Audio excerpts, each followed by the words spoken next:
بسم الله الرحمن الرحيم. يا أيها المزمل قم الليل إلا قليلا نصفه أو انقص منه قليلا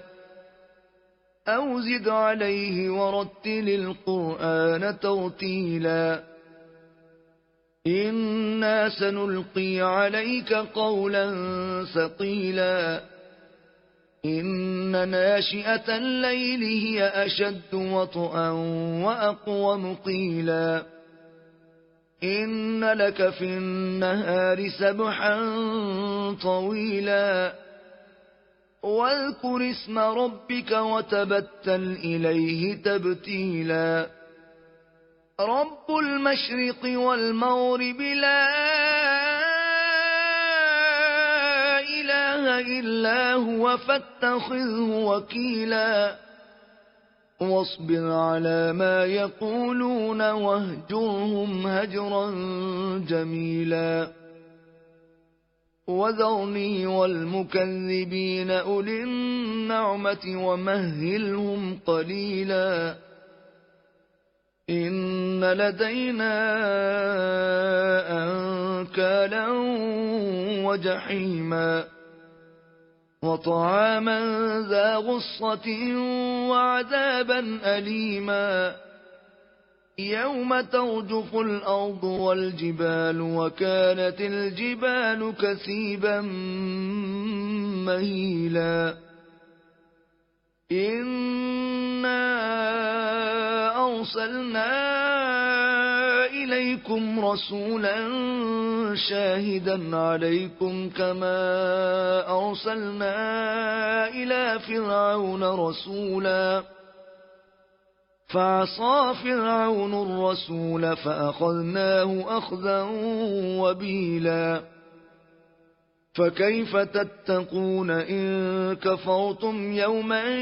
يجعل الولدان شيبا السماء منفطر به كان وعده مفعولا إن هذه تذكرة فمن شاء اتخذ إلى ربه سبيلا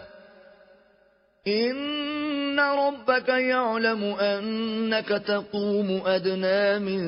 ثلثي الليل ونصفه وثلثه وطائفة من الذين معك والله يقدر الليل والنهار علم أن لن تحصوه فتاب عليكم فاقرؤوا ما تيسر من القرآن علم أن سيكون منكم مرضى وآخرون يضربون في الأرض يبتغون من فضل الله وآخرون يقاتلون في سبيل الله فاقرؤوا ما تيسر منه وأقيموا الصلاة وآتوا الزكاة وأقرضوا الله قرضا حسنا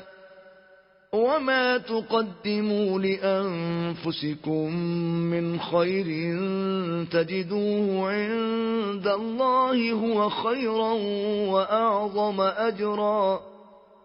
واستغفروا الله إن الله غفور رحيم